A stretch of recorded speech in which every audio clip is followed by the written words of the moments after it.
You've probably heard things like, Mandarin only has 4 tones. only beginners need pronunciation training. If I say it fast enough, the tones disappear. Over the past 15 years, I have kept seeing the same misunderstandings about Mandarin tones and pronunciation repeat themselves. Today, I'm busting 9 huge myths for you, the beliefs that quietly make learners plateau, fossilize mistakes, and sabotage future learning, even when you are motivated, hardworking, and studying consistently. By the end of this video, you'll know what Mandarin tones actually include, who really need pronunciation training, and how to practice in ways that really work, so your native listeners can instantly recognize what you say without doing detective work. No more conflicting advice or guesswork. And you can get a 6-step roadmap of mastering Mandarin pronunciation in the link below right now. 1. There are only 4 tones in Mandarin. Standard Mandarin is usually taught with 4 lexical tones. But if you stop there, you just see the tip of the iceberg and miss the majority of how Mandarin actually sounds. Because Mandarin also has the neutral tones, stress words and intonation, and the most challenging, connected speech. Some people call the neutral tone the 5th tone in Mandarin, but in fact the pitch of the neutral tone is drastically different when it's following a 3rd tone from others. So there are at least 2 neutral tones. Now, like in most Chinese courses, neutral tones are introduced very late in my Fàn Lǎoshī Mandarin voice training system. When the time span, volume, and pitch range are all involved in our speaking, the neutral tones can easily mess up all the tones around them. 44 students of my Pronunciation Bootcamp 2026 just practiced the neutral tones last month. We definitely heard lots of readjustments and back and forth on the basic tones, like the falling tone contour of the 4th tone being missing, or the pitch for the 3rd tone rising too early. Stress words and intonation in Chinese need us to adjust the pitch range all the time in real speech. People's biggest misunderstanding is that they think of tones as 4 absolute, never-changing arrows with exactly the same pitch or pitch change. But that's so wrong. As in all other languages, there are stress words we want our listeners to pay more attention to, and intonation is used to express different emotions or ask questions. But the biggest difference in the tonal language is that we expand, compress, raise, or lower our pitch range to differentiate between stressed and unstressed words and between questions and statement sentences. Adjusting our pitch range comes down to tones' pitch height, slope, and overall shape. In real speech, they change all the time. We actually have countless variations of each tone, so we don't sound like robots, but like expressive, real humans with personalities. The tricky part for Mandarin learners is to maintain tone stability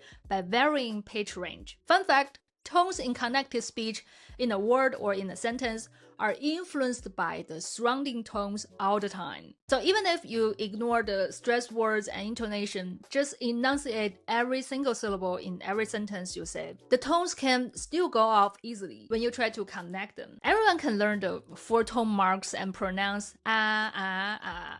in 10 minutes. But as soon as you want to make a string of tones, like how you speak your native language fluently, the real challenge has just begun. This is not just about the fact that the 3rd tone is a low and flat pitch instead of a dipping tone, as many teachers still tell their students. It's if you can keep the 3rd tone as a clear low pitch when it's in tone pairs like the 3rd plus the 2nd, the 2nd plus the 3rd, the 3rd plus a neutral, and much longer tone sequences, while adjusting the pitch subtly to smooth out your speaking flow so natives can follow and understand what you are saying more easily. But from what I've seen among thousands of students, most of them put effort in the wrong place for fluent Mandarin. I'll elaborate on this when we get to practice methods. So your takeaway here is that Mandarin is not just 4 tones.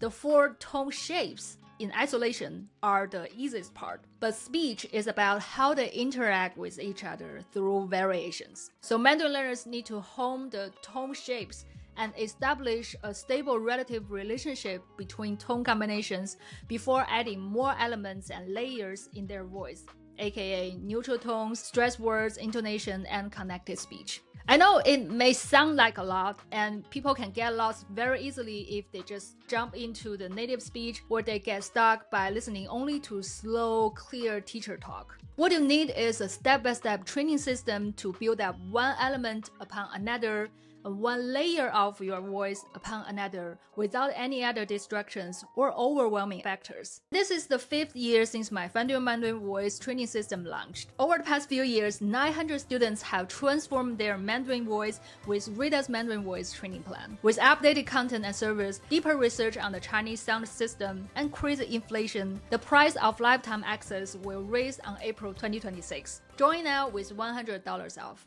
2. Learning pinyin or IPA means learning pronunciation. Myth number 2 is something that even many Chinese teachers are confused about. When teachers discuss teaching tones and pronunciation, they think about the first 5 to 8 hours of Chinese one-on-one introducing the Romanized written system, aka 汉语拼音, with a focus on the spelling system rather than the real sounds. Students would naturally think, if I memorize pinyin, I know the sounds. Or more seductive, if I know IPA, I know the sounds better. But the fact is, neither written system automatically gives you the physical skill to pronounce Mandarin clearly and well. A rough map is not the same thing as running the road. My 21-month-old son has only heard Chinese and Spanish at home since he was born. And he can pronounce the Chinese word 爷爷 for grandpa very clearly now. 爷爷. But the interesting thing is that when he hears me say the English word yeah and try to imitate, he just repeats clear yeah instinctively, because that's the muscle memory that he's been honing for months. Now imagine when you have native language pronunciation habits for decades, how easy it'd be to just read the pinyin in your native language way, not in the Mandarin way. Like aspiration in Spanish and Chinese, voicing in English and Chinese, affrication in German and Chinese, and pronunciation details that don't reflect on pinyin can all pose particular challenges for every Mandarin learner. It's not something that you can change in 5 hours. Let alone tone sandy, where tones change depending on the surrounding tones, is never shown in pinyin, and most Mandarin learners never build a good habit of it, although they have learned the rule in the first months of their learning journey. So pronunciation is not a reading skill or knowledge. You do not build a motor skill by collecting symbols. You build it by training movements, timing, and coordination. 3.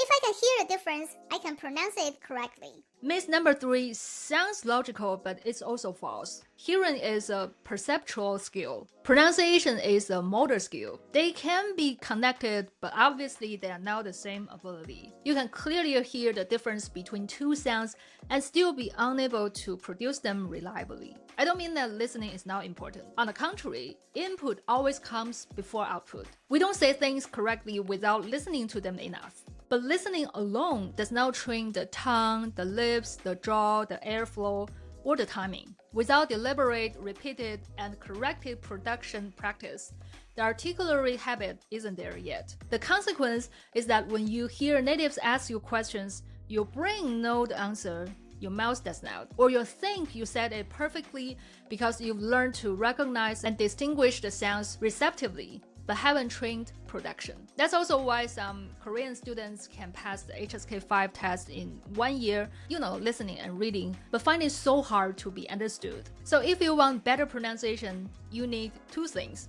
Establish solid phonological categories for your ears/brain, and build new movement habits in the body. So yes, train your ears, but don't assume that hearing equals doing. And no matter which HSK level you have passed, you need to listen to the next part. 4.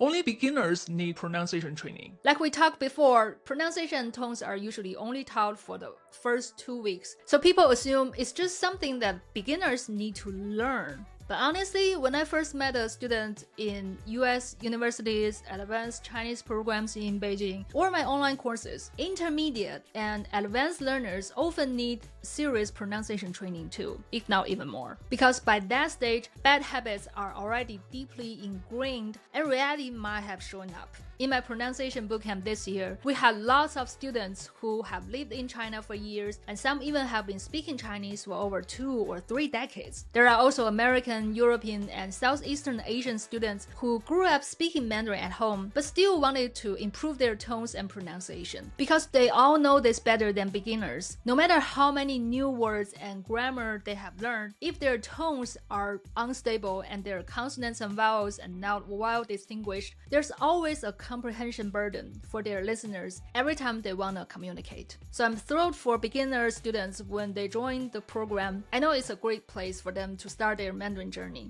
I also feel excited for students who have a more extensive learning background. They can still polish their speaking Chinese for better tone sequences, word recognition under low context, connected speech, and speaking with their true personality and emotions. Their goal is no longer learning pronunciation, but how to express themselves and stop making native speakers work hard to understand them. So pronunciation training is not something you graduate from after week 2. From class Chinese to fast, real-world conversations, there's so much about tones and pronunciation that we can keep working on. 5. Adults can't improve pronunciation. People believe kids are better learners than adults, especially when it comes to pronunciation. But the fact is that adults are not worse learners. They are just taught like kids, or they hope to learn like kids, only through massive, random exposure and years of trial and error. What most adult learners never receive for their pronunciation are clear instruction, focused drills, slow repetition, personalized feedback, and a step-by-step training plan. But adults can greatly improve in a few months when they start treating pronunciation as motor skill training. We have a lot of students in their 60s or even 70s, and some sadly suffered a stroke, or some had to be trained with a speech therapist to speak their native language at the age of 5. And they are improving their Mandarin tones and pronunciation every single day. So stop hoping random exposure will magically fix everything. Adults can build better phonological categories, retain articulation, and improve consistency as long as they have clear instruction, targeted exercises, and a step-by-step system to train themselves. 6. Native speakers can understand me, so my pronunciation is fine. This depends on which native speaker. Your Chinese tutor? Your best Chinese friend? What happens if you try a stranger on a noisy street with zero patience, no shared history, and no clue what topics you are talking about? That is a much more honest pronunciation test. Friends and teachers compensate because they are often using context, prediction, patience, your facial expressions, and the fact that they know what kind of mistakes you make. In short, they have lower cognitive processing cost as the listener of your speech. But if your pronunciation relies on goodwill and familiarity, it's fragile. But once you are confident that every sound you are making expresses your ideas clearly, then welcome to the Mandarin world. The door is wide open for you. You want random strangers understand you instantly after you said something. No phrase, no second guess, no expensive coughs to figure out your meaning. 7.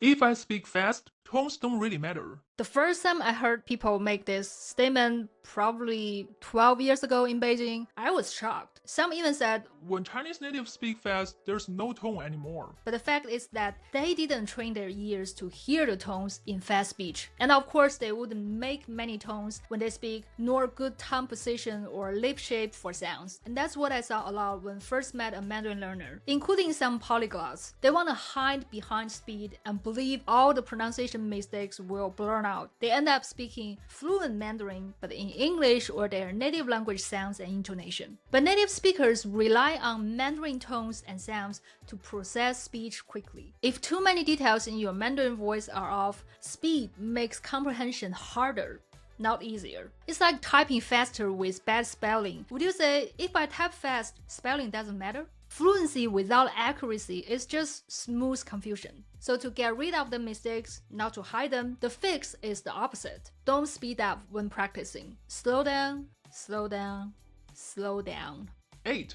I can pronounce this word perfectly, so I'm good to go. Producing a word correctly in isolation proves almost nothing. Words do not live alone. But unfortunately, this is where most Mandarin learners stop learning a word. The moment that word goes into a sentence, everything changes, and the real game begins. You're gonna handle all aspects of your speech at the same time. A string of tones interacted in sequence, transitioning from one sound to the next, faster or slower written, constantly adjusting pitch range for sentence stress, different emotions and tones of voice, and even breath. If my students use flashcards for their learning, I always suggest put the targeted word in example sentences, ideally with an audio demonstration. You want to hear the word in sentences, and you definitely want to practice saying the word in sentences. 9. If I say it correctly once, I'm good to go. One correct pronunciation means a good start and the possibility that you can do it. But early pronunciation success is fragile.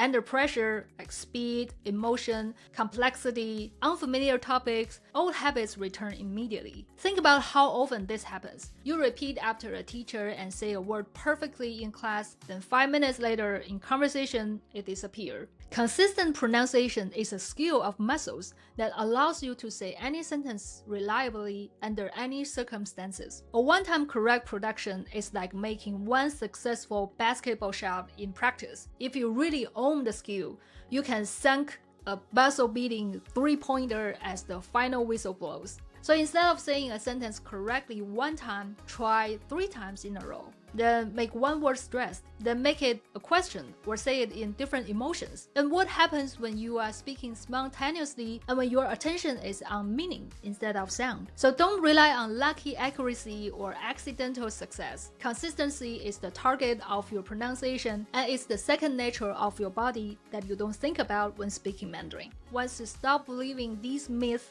and start building new neural links for Chinese tones and sounds, training new muscle patterns, and then carrying them into connected speech, you will own the skill to make your speech recognizable, easy to process, and stable across real conversations. For more structured training plan and one-on-one pronunciation diagnosis, check out ritachinese.com. And remember, with Fàn Lǎoshī, Chinese makes perfect sense. See you in the next video.